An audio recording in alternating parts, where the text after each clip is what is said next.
भारतीय राजनीति के चाणक्य, संगठित भारत के बिस्मार्क और आम जनमानस में लौह पुरुष के नाम से विख्यात वल्लभ भाई पटेल का जन्मदिन 31 अक्टूबर को है।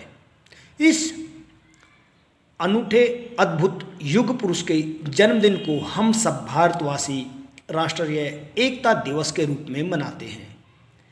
आपको इनके जन्मदिन की या राष्ट्रीय एकता दिवस की बहुत बहुत शुभकामनाएं। आइए इस पवित्र अवसर पर एक शिक्षित, संगठित और सशक्त भारत का संकल्प लें। नमस्कार, मैं डॉक्टर अशोक। हमारे YouTube चैनल डॉक्टर अशोक गुरुजी पर आपका स्वागत है। आज मैं आपको एक ऐसे अद्भुत अनूठे युग पुरुष के व्यक्तित्व के बारे में बताऊंगा जो भारत को एक करने में, संगठित करने में जिसकी भूमिका सर्वाधिक महत्वपूर्ण थी। ऐसे अद्भुत, अनूठे, अनुपम व्यक्तित्व का नाम है सरदार वल्लभ भाई पटेल। सुदृढ़ एवं विशाल शरीर, गंभीर मुख मुद्रा, दृढ़ जबड़े, उन्नत और चौड़ा ललाट, शत्रु के प्रति विनोद और ललकार से भरी आत्मविश्वासी आंखें। मुख मुद्रा से ही उनकी आंतरिक शक्ति का पता लगता है। ऐसे महामानव थे सरदार पटेल। भावी खतरों के प्रति मन, वचन और क्रम से तत्पर, अद्भुत संगठन शक्ति, अपने विषय में सदैव मौन रहने वाले और बड़ी से बड़ी पद प्रतिष्ठा का त्याग उनके चरित्र की विशेषताएं हैं। वे अवसर का सदुपयोग करना जानते थे। वीरता और शक्ति उनकी आराध्य देवियां थी। सरदार पटेल उन महापुरुषों में से थे जो भाषणबाजी की अपेक्षा रचनात्मक और ठोस कार्यों में विश्वास रखते थे। उनका व्यक्तित्व नारियल के जैसा था, जो बाहर से दिखने में रूखा सा, सख्त सा नजर आता है, लेकिन उसके अंदर उतना ही मुलायम, पवित्र पेय भरा होता है। भारतीय राजनीति इतिहास का बिस्मार्क, लौह पुरुष और प्रखर प्रतिभा संपन्न व्यक्तित्व के धनी थे सरदार वल्लभ भाई पटेल। भारत माता के इस महान तेजस्वी योद्धा सुपुत्र का जन्म 31 अक्टूबर 1875 को गुजरात राज्य के जिला नाडियाड के पास करमसद गांव में हुआ। इस महान त्यागी पुरुष के पिता का नाम झवेर भाई पटेल और माता लाडबाई थी। सरदार पटेल का सारा जीवन त्याग और समर्पण की कहानी है। इनके स्वभाव में दृढ़ता, वीरता, सत्य, सदाचार, संयम, अनुशासन और व्यावहारिक कुशलता रची बसी थी। सरदार पटेल का जीवन उनके कार्य के अनुरूप सत्यम शिवम सुंदरम का पर्याय था। गांधी का स्पर्श पाकर इनके ये दैवीय गुण और अधिक जाज्वल्यमान हो गए। सरदार पटेल में एक कुशल सेनापति के सभी सद्गुण थे, जैसे बल, बुद्धि, विवेक, परिस्थिति की समझ, धैर्य, दूरदृष्टि, अद्भुत साहस, निर्णय लेने की शक्ति और संगठन शक्ति। सरदार पटेल में वर्तमान राजनीतिज्ञ जैसी रहस्यात्मक कूटनीति नहीं थी। सरदार पटेल कर्म की पूजा करने वाले कर्मवीर थे। नए सामाजिक निर्माण व नए समाज की प्रतिष्ठा में वे संकल्पबद्ध थे। किसी अन्य का प्रभाव उनकी कर्मण्यता और तेजस्विता को कम नहीं कर सकता था। उनका स्वदेशानुराग और राष्ट्रीयता भारतीय स्वतंत्रता और संस्कृति की पर्याय थी। अतीत का गौरव गान, इतिहास की पुकार और लोक मंगल की भावना उनका ध्येय था। वे सच्चे अर्थों में लोकनायक थे। सरदार की लोकप्रियता का सबसे बड़ा कारण जनता के प्रति उनका आदर और प्रेम था। वे जनता के थे, जनता में से थे और जनता के लिए थे। उन्होंने सदैव जन भावनाओं का सम्मान किया। वे 1913 में सरदार पटेल इंग्लैंड से बैरिस्ट्री पास करके भारत लौटे तब तक इनका विवाह हो चुका था और 2 संतानें थीं, कुमारी मणिबेन पटेल और डहिया भाई पटेल। स्वदेश लौटकर अहमदाबाद में इन्होंने वकालत करके खूब पैसा और नाम कमाया। परिस्थितियों को देखते हुए अनेक मुकदमे निःशुल्क लड़े, अतः जन सेवा में भी ये पीछे नहीं रहे। जब भारत के निर्माणकर्ताओं कर्णधारों की तरई का जिक्र आता है तो सरदार पटेल, गांधी और नेहरू की तरई को सम्मान सहित याद किया जाता है। इस तरई में सरदार पटेल ऐसे प्रकाश स्तंभ थे जिन्होंने जन जन के मन में तन मन धन से अधिकारों को उज्जवल प्रकाश से प्रकाशित किया था। परस्पर मतभेद होने के बाद भी सरदार पटेल की अपनी ही एक विशेषता थी। वे समन्वय और सामंजस्य बैठाने का अद्भुत गुण रखते थे। इनका एक ही मिशन था, राष्ट्र हित, जिसके लिए सरदार पटेल न केवल अपना सब कुछ अर्पित कर सकते थे बल्कि दूसरों से लड़ भी सकते थे। चंपारण सत्याग्रह के बाद दूसरा सबसे महत्वपूर्ण सत्याग्रह 1917 में खेड़ा सत्याग्रह था, जिसमें सरदार वल्लभ भाई पटेल गांधी का साथ देने वाले पहले आदमी थे।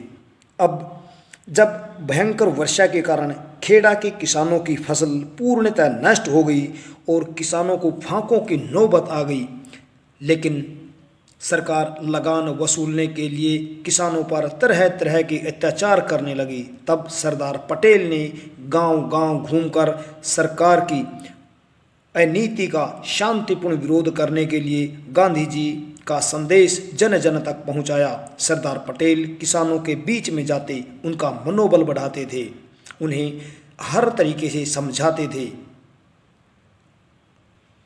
सरदार पटेल के नेतृत्व में यह किसान आंदोलन सफल रहा। सरकार को आंदोलनकारियों के आगे झुकना पड़ा और उन्हीं लोगों से कर लिया गया जो आसानी से चुका सकते थे। सत्याग्रही भी यही चाहते थे। तब पटेल कहा करते थे, यदि राज सत्ता अत्याचारी हो तो किसान का सीधा सा उत्तर है, जा जा, तेरे जैसे कितने ही राज्य हमने मिट्टी में मिलते देखे हैं।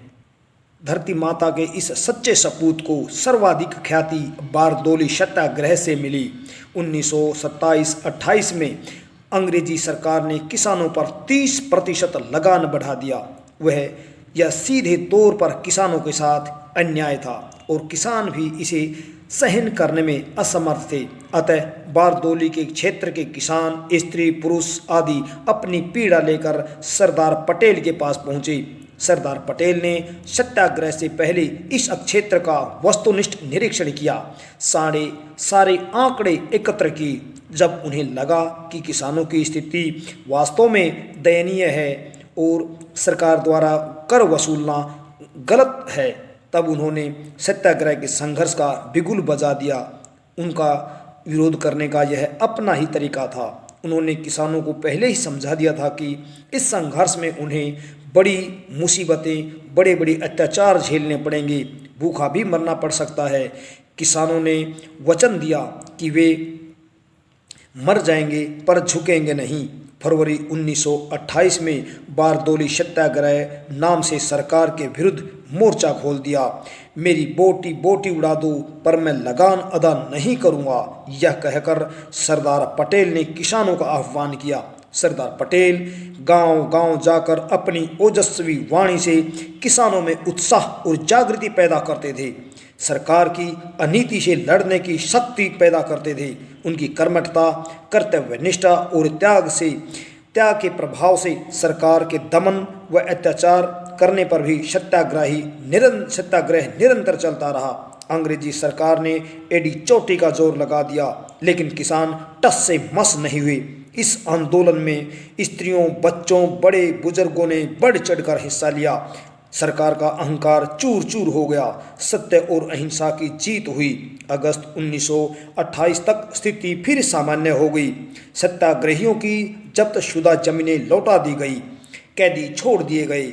इस ऐतिहासिक घटना के बाद जो विजयोत्सव मना वह सरदार पटेल की प्रेरणा का सुफल था। अब सरदार पटेल संपूर्ण राष्ट्र में बहुत लोकप्रिय और जुझारू नेता बनकर उभरे। यहाँ किसानों ने वल्लभ भाई को सरदार की उपाधि दी। सरदार पटेल का नाम अब बच्चे बच्चे की जुबान पर था।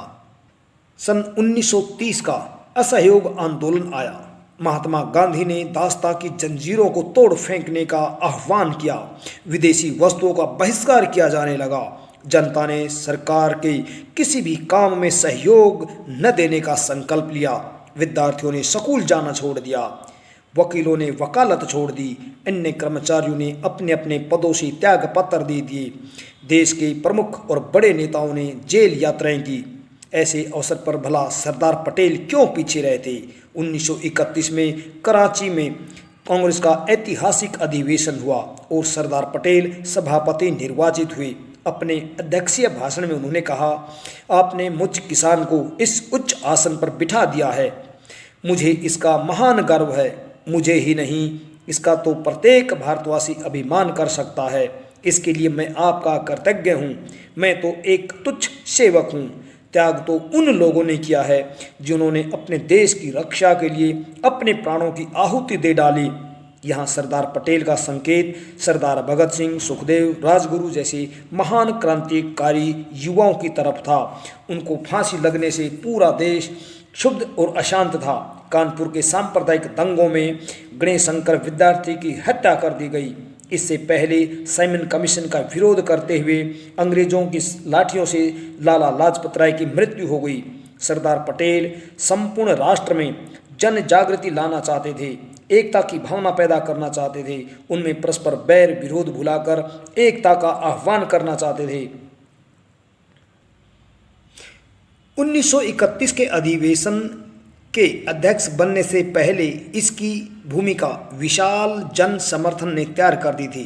1929 के लाहौर अधिवेशन के लिए अनेक कांग्रेसी कार्यकर्ता सरदार पटेल को अधिवेशन में अध्यक्ष बनाए जाने के पक्ष में थे, लेकिन जिस तरीके से गांधी ने नेहरू को अध्यक्ष बनाया, इससे गांधी, नेहरू और पटेल की तिकड़ी के बीच मतभेद उभर कर सामने आया। सरदार पटेल यहाँ उपेक्षा के शिकार हुई। गांधी जी ने नेहरू के साम्यवादी विचारों से प्रभावित होकर न जाने क्यों इस भोग और मौज प्रस्ती के प्रति असीमित प्यार करने वाले नेहरू को समर्थन दिया, जबकि सादगी, वैचारिक दृढ़ता, प्रबल और सात्विक राष्ट्रभक्ति, जनप्रियता के आधार पर सरदार पटेल को वरीयता दी जानी चाहिए थी। गांधी के कारण ही यहाँ सरदार को पीछे हटना पड़ा। यहाँ अधिवेशन के अध्यक्ष पद पर 3 नाम आए। 10 प्रांतों ने गांधी के नाम का समर्थन किया, 5 ने सरदार पटेल और केवल 3 प्रांतों ने नेहरू के नाम को प्रस्तावित किया। सरदार पटेल को इस बात की भनक लग गई कि महात्मा गांधी क्या चाहते हैं, तो इस त्यागी युग पुरुष ने कहा, मुझे किसी पद प्रतिष्ठा की लालसा नहीं है। मैं तो इस देश को विदेशी दास्तां से मुक्त देखना चाहता हूँ। जहाँ सेनापति अर्थात गांधी जी हैं, वहाँ मुझ जैसे सिपाही के जाने का क्या काम। सरदार पटेल ने दक्षिण भारत के ब्राह्मणों और अन्य लोगों के बीच में फैली कटुता और भेदभाव को दूर करने का हर संभव प्रयास किया। वे नारी स्वतंत्रता, समानता, न्याय और शिक्षा की बात करते थे। वे चाहते थे कि शक्तिशाली समाज के निर्माण में महिलाओं की भूमिका बहुत महत्वपूर्ण है। वे उनके लगभग सभी आंदोलनों में महिलाओं की भागीदारी बढ़ चढ़कर होती थी। बारदोली सत्याग्रह में तो स्त्रियों ने ही उन्हें अपना सरदार कहकर संबोधित किया था। 8 अगस्त 1942 में मुंबई अधिवेशन में भारत छोड़ो आंदोलन प्रस्तावित किया गया। इस अवसर पर पटेल ने अपनी ओजस्वी वाणी से जन जन को जागृत कर जन आंदोलन को बहुत प्रभावी ढंग से चलाने का आह्वान किया। सरकार ने अपने दमन चक्र के साथ अगले ही दिन गांधी, नेहरू और पटेल आदि प्रमुख नेताओं को बंदी बना लिया गया। गांधी जी ने करो या मरो का नारा दिया। तब सरदार पटेल ने कहा, जो पैदा होता है उसे एक दिन मरना ही होता है, तो कायर की मौत मरने की अपेक्षा वीर पुरुष की तरह मरना चाहिए। सरदार पटेल ने अंग्रेजों को केवल भारत नहीं, एशिया छोड़ो का नारा बुलंद किया। 1946 में मंत्रिमंडल मिशन योजना असफल रही। यहां ब्रिटिश सरकार की सांप्रदायिक नीति खुलकर सामने आई। लॉर्ड बेवल के साथ शिमला बातचीत हुई। शिमला सम्मेलन की प्रमुख समस्या हिंदू मुस्लिम प्रतिनिधित्व की समस्या थी। तत्कालिक वायसराय लॉर्ड बेवल ने दोनों को अलग अलग प्रतिनिधित्व देकर भारत विभाजन की नींव पक्की कर दी। साथ ही मुस्लिम लीग के नेताओं मुख्यतः जिन्ना की स्वार्थी और राजनीतिक महत्वाकांक्षा सिरे चढ़ती दिखाई दी। जिन्ना के अड़ियल स्वभाव और हठधर्मिता के कारण ही यह वार्ता विफल रही। सरदार पटेल तब शिमला में थे, लेकिन सम्मेलन में भाग नहीं ले रहे थे। उन्होंने जिन्ना व मुस्लिम लीग द्वारा पैदा की गई अड़चनों पर गरज कर कहा, उन मुसलमानों से भी लड़ा जाएगा जो रुकावट डालेंगे। तलवार का जवाब तलवार से दिया जाएगा और खून की नदियां बहाने वालों को क्षमा नहीं किया जाएगा। ऐसा कहने से जनता में सनसनी फैल गई। सरदार पटेल पर सांप्रदायिकता के आरोप लगने लगे। उन्हें मुसलमान विरोधी करार कर दिया गया। लेकिन जब उन्होंने अपनी बात का औचित्य सिद्ध किया तो स्थिति सामान्य हो गई।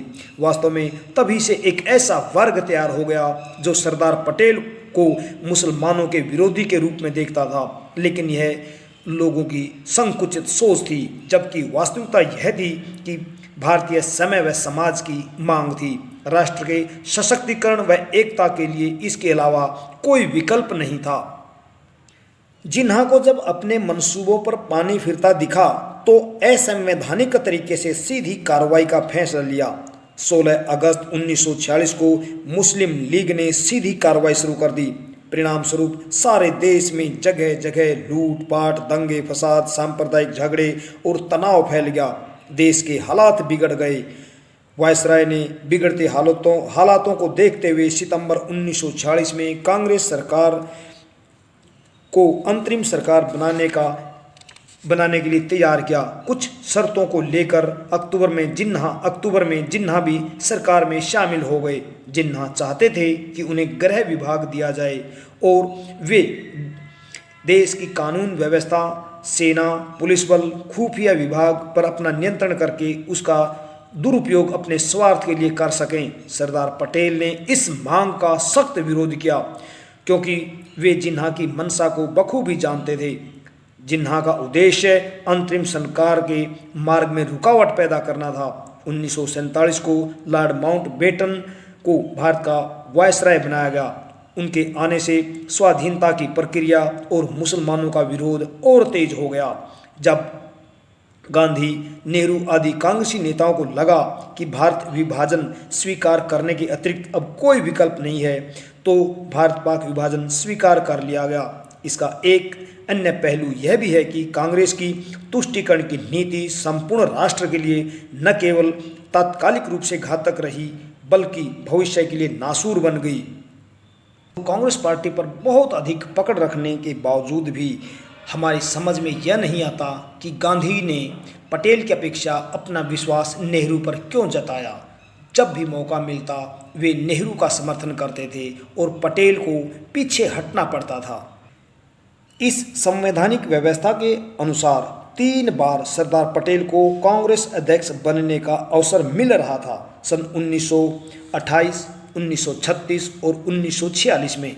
किंतु पता नहीं क्यों, किन कारणों से बार बार गांधी ने नेहरू को अध्यक्ष बनाने की इच्छा प्रकट की। 1946 में तो कांग्रेस अध्यक्ष का पद बहुत ही निर्णायक महत्व का था, क्योंकि उन दिनों ब्रिटिश सरकार सत्ता हस्तांतरण के लिए समझौता वार्ता के लिए तैयार हो रही थी। यह भी स्पष्ट था कि सत्ता हस्तांतरण की स्थिति में कांग्रेस अध्यक्ष को ही भावी प्रधानमंत्री बनने का अवसर मिल सकता था।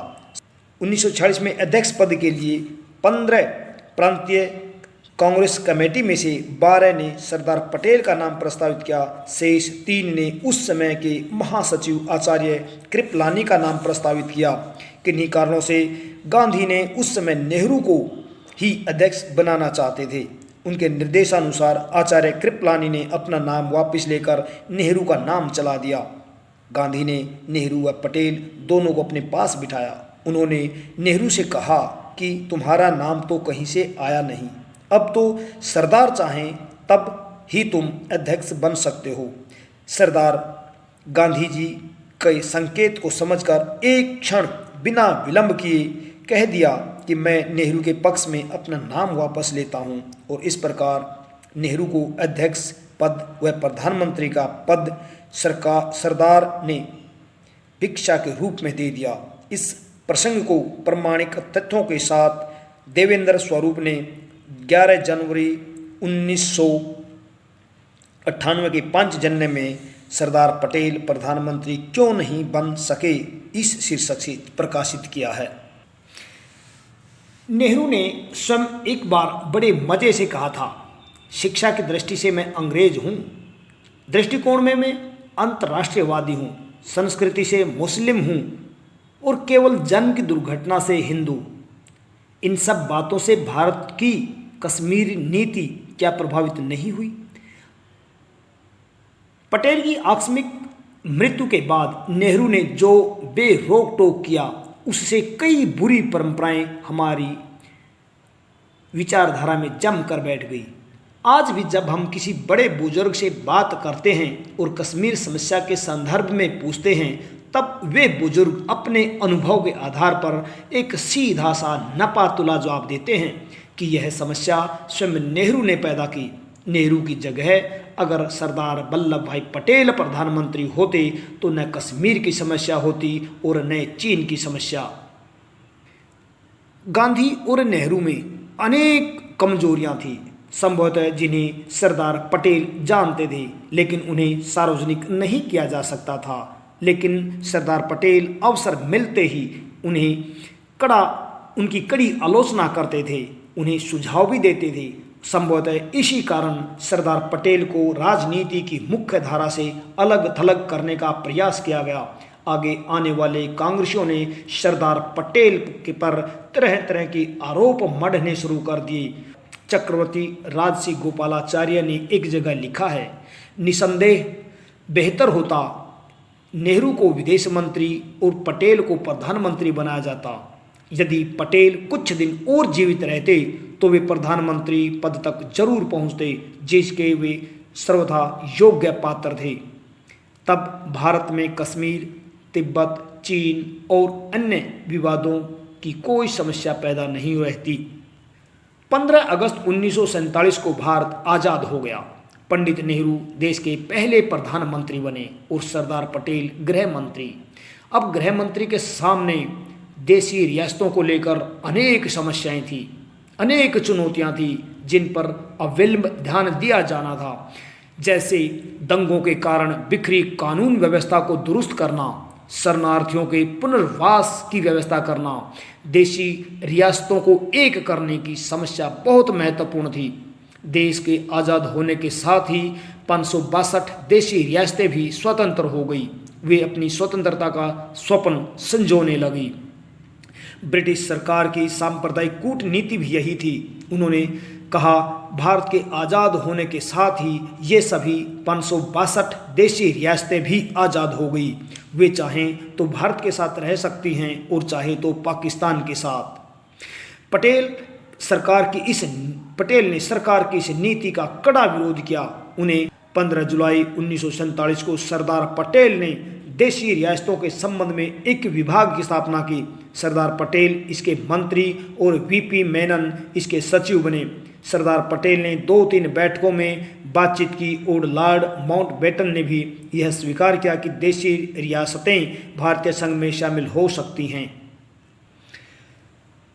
समझदार व प्रजाहितैषी राजाओं ने सरदार पटेल के विलय प्रस्ताव पर सहर्ष संधि के हस्ताक्षर कर दिए, लेकिन 3 रियासतें जूनागढ़, हैदराबाद और जम्मू कश्मीर तब भारत में शामिल नहीं हुई। मुस्लिम लीग और जिन्ना उन्हें स्वतंत्र रखना चाहते थे। जूनागढ़ के नवाब के कब्जे में 3 छोटी रियासतें थी, जहां की जनता ने जूनागढ़ के नवाब के अत्याचारों और कश्मीर के साथ समझौते की बात सरदार पटेल को बताई।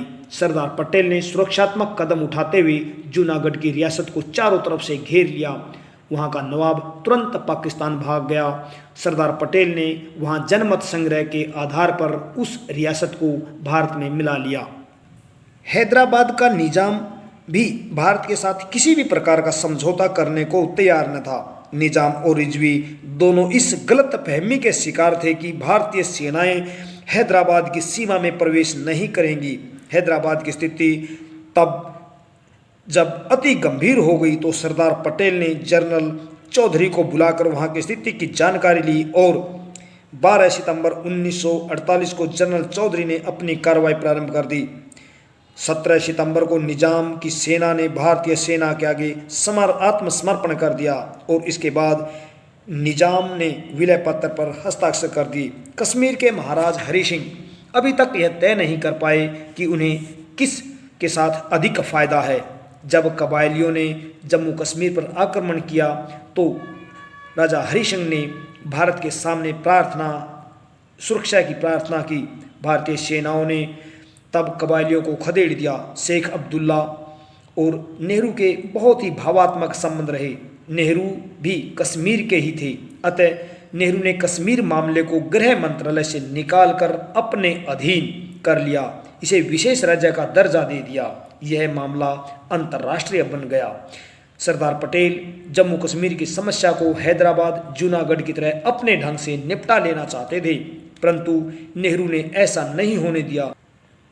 सरदार पटेल ने एच.वी. कामत को बताया, यदि नेहरू और गोपाल स्वामी अयंगर कश्मीर मुद्दे पर हस्तक्षेप न करते और इसे गृह मंत्रालय से अलग न करते तो हैदराबाद की तरह इस मुद्दे को भी आसानी से देश हित में सुलझा लेते। वास्तव में कश्मीर और हैदराबाद जैसे बड़े देशी राज्यों की समस्या सबसे जटिल और भिन्न थी। कपोत उड़ाने वाले, वागवीर और गुलाब की गंध में मस्त रहने वाले नेहरू ने इन समस्याओं का समाधान संभव नहीं था। सरदार पटेल जैसा लौह पुरुष अटूट संकल्प और दृढ़ कर्म से ही ऐसा संभव हो सका। गृह मंत्री के नाते सरदार पटेल को ही यह कार्य करना था। उन्होंने भारत के गृह मंत्री के कठोर निर्णय अनुसार किसी देशी राज्य को समझाकर तो किसी को धमकाकर, किसी को यथोचित सम्मान आश्वासन देकर, किसी को देश धर्म राष्ट्रीयता का वास्ता देकर देश के अधिकांश रियासतों को अपने भारत में मिला लिया। इंग्लैंड के चर्चिल भी है देखते रह गए और भारत एक अखंड भारत बनकर उभरा। यह सब सरदार पटेल के ही दृढ़ निश्चय और संकल्प का सुफल है। सरदार पटेल जीवन के अंतिम क्षणों तक कठिन संघर्ष करते रहे। वे राष्ट्रहित की चिंताओं से घिरे रहते थे, जिनके कारण उनका स्वास्थ्य निरंतर गिरता चला गया। 14 दिसंबर 1950 को उन्हें गंभीर हृदयाघात हुआ। वे संज्ञाहीन हो गए, सांस लेने में कठिनाई होने लगी। आखिरकार अगले दिन धरती के इस महान सपूत अमर सेनानी लौह पुरुष ने 9:37 पर इस नश्वर देह को त्याग दिया। शाम 7:20 पर सोनापुर शमशान घाट पर डहिया भाई पटेल ने चिता को अग्नि दी। अग्नि की लपटों ने शरीर को ढक लिया। आग में आग मिल गई, जल में जल, पृथ्वी में पृथ्वी, हवा में हवा और आकाश में आकाश। सरदार पटेल सर्वव्यापक हो गई, मनुष्य से देवता हो गई। ऐसे महापुरुष कभी कभी ही इस धरा पर अवतरित होते हैं। उन आज आवश्यकता इस बात की है कि हम नोट और वोट की अच्छी राजनीति छोड़कर सच्चे मन से, दृढ़ संकल्प से उनके वैचारिक चिंतन को जन जन तक पहुंचाएं। वर्तमान में स्टैच्यू ऑफ यूनिटी उन्हीं का अमर संदेश देती है। उनका संदेश तभी सफल होगा जब हम उनके बताए मार्ग को अपने जीवन में पूर्णतः आत्मसात करेंगे। तो आइए इस अवसर पर एक अखंड और शिक्षित भारत का संकल्प लें। पुनः आपको राष्ट्रीय एकता दिवस की बहुत बहुत शुभकामनाएं।